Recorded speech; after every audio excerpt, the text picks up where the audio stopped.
Near mint condition, the home of collected editions. That cover's so awesome. Absolute format is the best way to own this store. Time to empty those wallets and fill those shelves.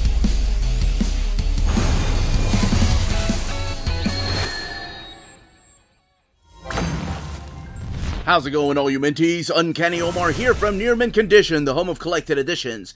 And join me for your advanced look at the Avengers Omnibus Volume 2. This is the latest printing from Marvel Comics. So, let's go ahead and get started.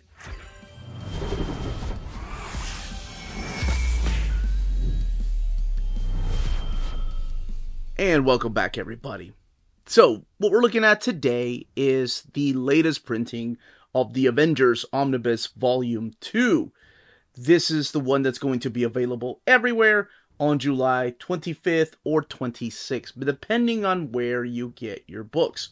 Now, this was previously printed in, I think it was 2015, 2014, but it's only had one printing, and it's out of print, and now it's back to print. As a matter of fact, both covers are back to print. Both the direct market cover, which is what you're looking at here, and the standard edition cover over there on the left-hand side. Now, this is my original printing, and this is the new printing, and of course, much like the first volume, I'll be doing a comparison here in a little bit. And the standard edition cover is drawn by, of course, the legendary Alex Ross, while this one here is drawn by one of my favorite artists, and that is Big John Buscema.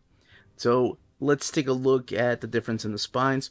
And that is the original spine. This is the new spines they're going for. I have to say, the direct market spine of Vision right there from issue 57, oh, that's freaking perfect. But if you want the whole team, that's what's going to be on the spine of the standard edition, the one with the Alex Ross cover. That's going to be available everywhere. The back of the book, the art looks a little bit bigger. There's no font up at the top anymore. No Roy Thomas and John Buscema bring the Avengers to amazing new heights. Nothing like that. I guess it's just understood. The original price of the Omnibus is $99.99. The new printing is $100. So, let's look at these underneath. The dust jacket, by now, we've gotten out of the faux leather years, like Volume 1 was. And here is Volume 2, but the flaps, that's what they look like on the right. It's the bio on some of the creators, and on the left-hand side, a little bit of what this era was about. Whereas here, I think it's probably, yeah, it's almost the same thing. The font is just a little bit different. And actually, there's more wording on the left than in the original printing. So, this is what they look like underneath the dust jacket. Of course, I showed the spine a little bit earlier, but just in case, this is what the spine looks like. And then the back of the book, they started adding the Avengers logo to these classic editions. Now, we'll be doing a comparison in a little bit, but for now, we're going to open this book up, take a look at this wonderful artwork, because not only is it the beginning of the Roy Thomas era, but also the Big John Buscema era. And then, of course, talk about some of the stories found in here, and then do a little art comparison with the original printing. Alright, let's go ahead and crack this printing open. You have some black end sheets right here. The Avengers with these classic characters. This is from, I think, issue 58. If I'm not, yeah, by that this time it's issue 58. And telling you what it's collected in here. Here are the credits. And you're going to see names like Stan Lee, of course, writing the initial issues. But like I said, this is the beginning of the Roy Thomas era. Gary Friedrich, who was at that time not only on Roy Thomas's band, but also writing X-Men. Don Heck starting off these issues. But then comes this guy right here, Big John Buscema, with a couple of other artists like George Tuska and Warner Roth. Here's all your inkers and your letters. And of course, the colorists, unfortunately, are uncredited. For the most part. Actually, all these issues are uncredited, unfortunately. I think starting in the next volume is where you're going to start seeing some credits for colors. Here's the table of contents where you're going to find each of these particular issues. And then we kick it off with a wonderful, detailed introduction by Roy Thomas. As a matter of fact, there's 3 introductions in here by Roy Thomas. So these technically collect the Marvel Masterworks of the Avengers, volumes 4 through 6. So it's a 4-page introduction talking about this era, talking about how it was like working with Stan Lee. And then all of a sudden Stan saying, hey, you know what? You did a good job writing X-Men. Why don't you come and write Avengers? And just pretty much living under his shadow for a little bit and then stepping out and doing his own thing. So I think in the last volume I went through each issue. I'm not going to do that. I promise. I'm going to make this one a little bit faster.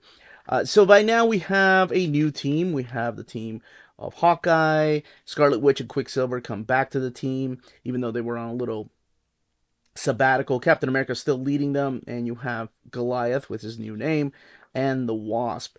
And the first story arc actually goes on for a few issues, and it's them fighting the Sons of the Serpent, which are a group of racist characters, which I talked a little bit about in my previous overview of, I think it was Captain America from the Silver Age, if I'm not mistaken. I just feel like I've talked about it recently.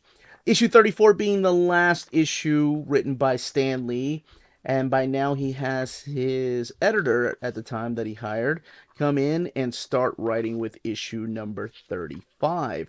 Even though Stan Lee's still giving him plot ideas, and you can kind of tell, it's an interesting transition period, going from Stan Lee to Roy Thomas, because the dialogue seems a little bit similar, and the way that he handles some of the characters is very similar to the way that Stan did.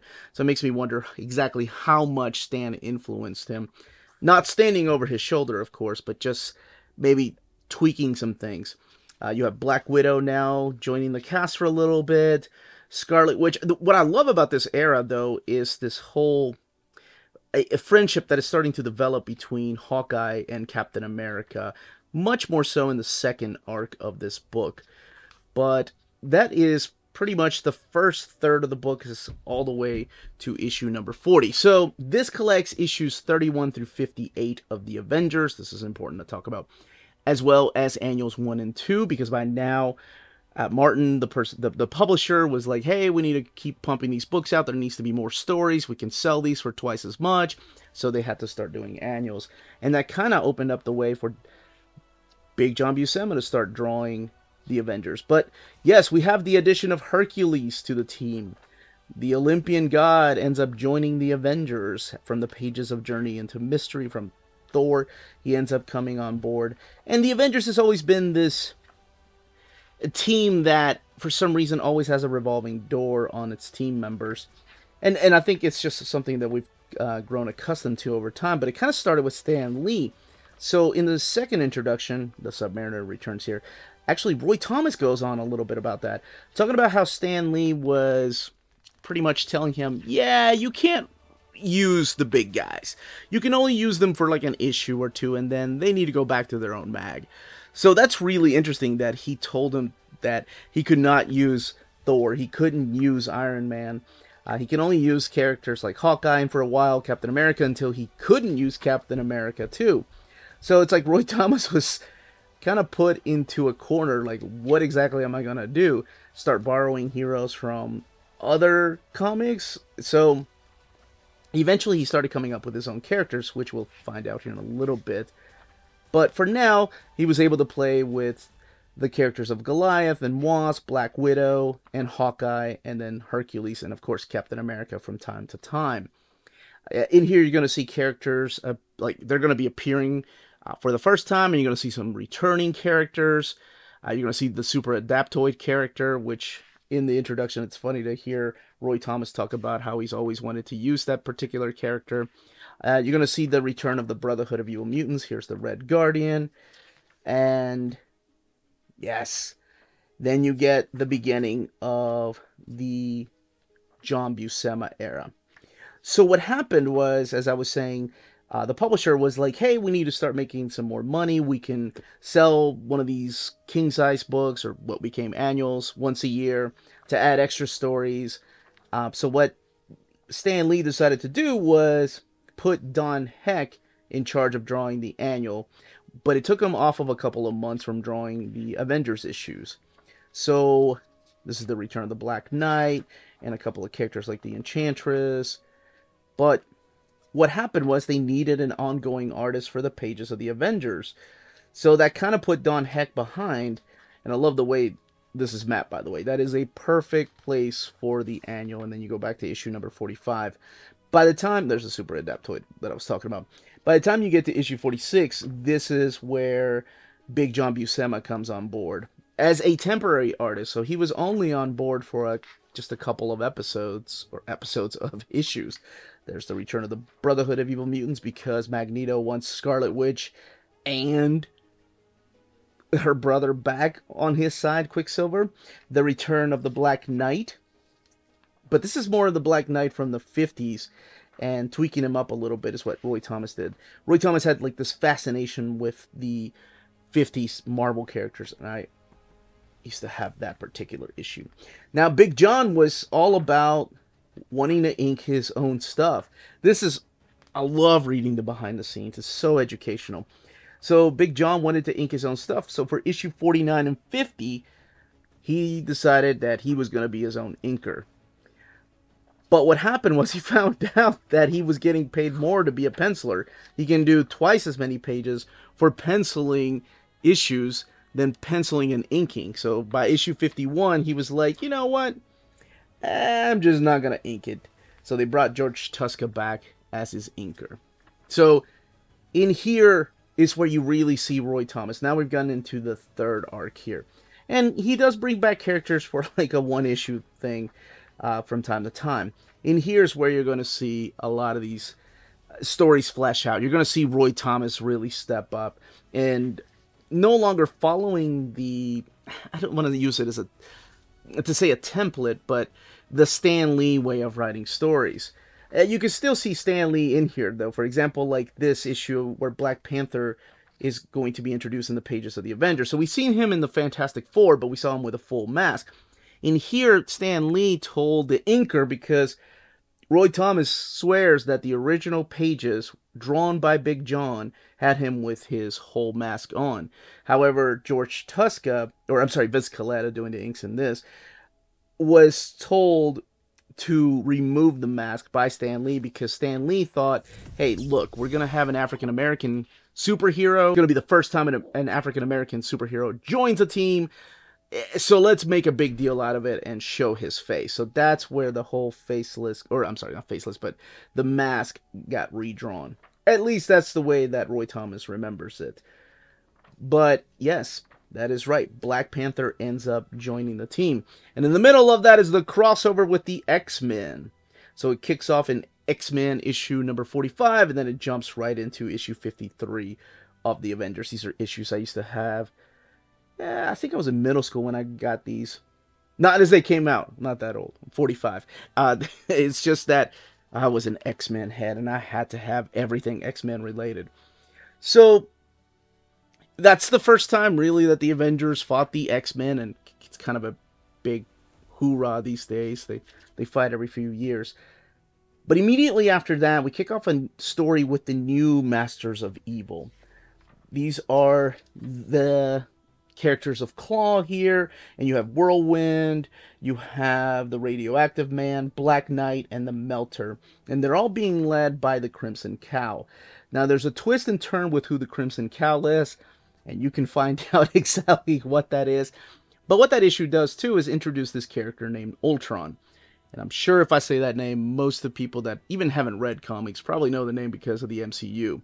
Ultron during this time was a little bit different, but he's still a freaking jerk of a robot, like manipulating people and being the mastermind behind a lot of things. And of course that will lead eventually to the creation of one of the greatest Avengers ever, which we'll get to here in a second. But not before we have this, because what Roy Thomas wanted to do was do a flashback issue fleshing out that story of what really happened to Bucky and what was Baron Zemo's master plan that he talked about in Avengers number 4, because he said Stan Lee really didn't flesh it out. So I love that about this issue, that he goes back and he tells exactly what really happened to Bucky and what Baron Zemo's plan really was.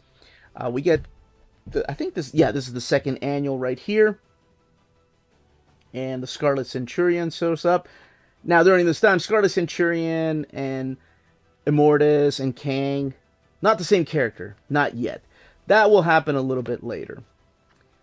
Then we get this classic issue, 57, Behold the Vision. And in these pages, you're going to see the wonderful story, Even an Android Can Cry.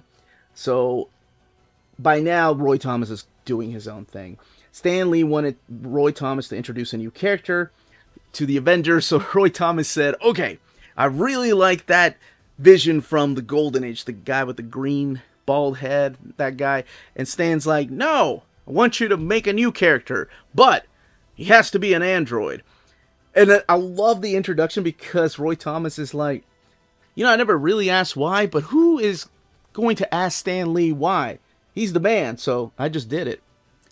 And in here, it's like it was meant to be, because when you get to the ending of Even an Android Can Cry, even though that title's kind of a spoiler, it's a beautiful ending about acceptance, and maybe it was Stan Lee's master plan, if that's the way Roy Thomas writes it, or maybe it was just supposed to be that way.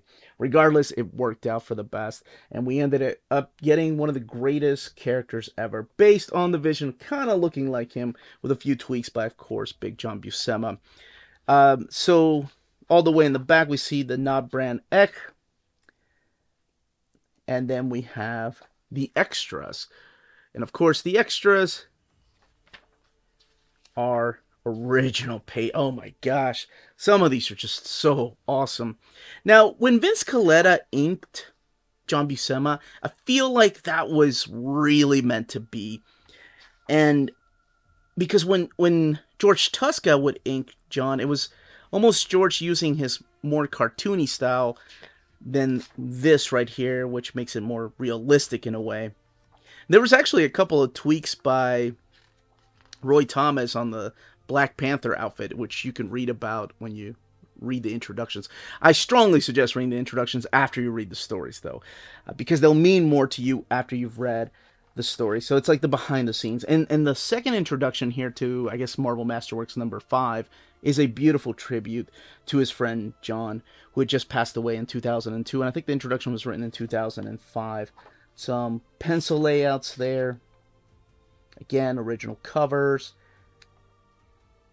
The reprints right here to the Marvel Triple Action. More reprints. And then we'll do a comparison here in a little bit. I think I actually had some of those. I know I had that because I thought I had found the original. And then reprints of the Essentials, Volume 3. The covers of the trade paperback, Ultron Unleashed. Marvel Masterworks, Avengers Volume 4. These are, of course, the trade paperbacks. And then the Volume 2 cover that, in case you don't have the standard edition, you can get in the back. Now, this book has 848 pages. It does have sewn binding, and here's what the eye looks like.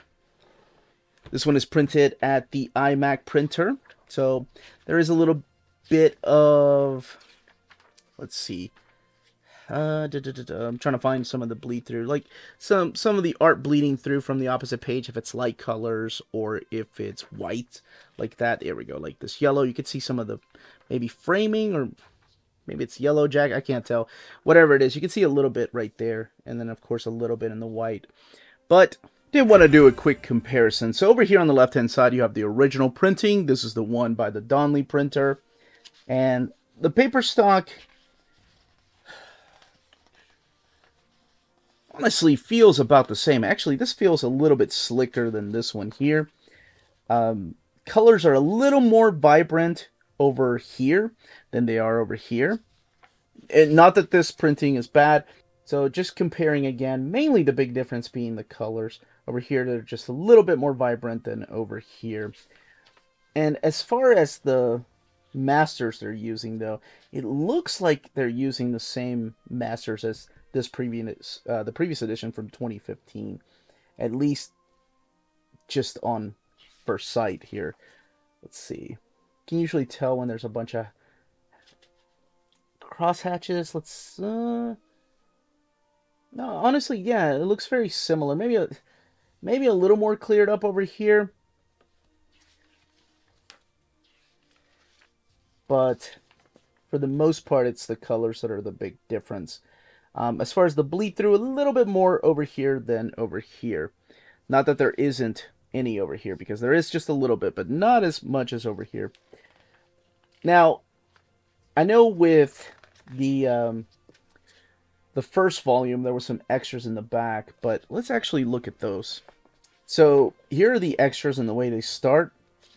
These are in thumbnails. Over here, they're in splash. Avengers character sheets. They're over here in it, probably in the truer form instead of being scanned like this and digitized. This probably looks more like the true form. Some original pages. It's almost like they're out of order in a way.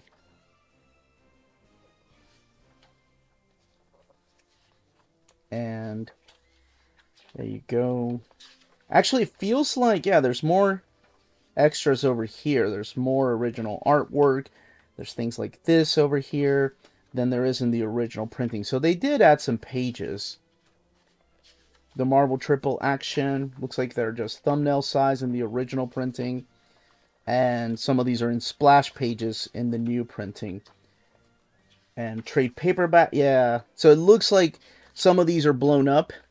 Like this over here is blown up. Kind of like what they did in the first printing. Or, I'm sorry, the first and new printing of the first volume. And, yeah, in the new printing, you even get the Alex Ross painting. You don't get that over here in the original printing. But that's it.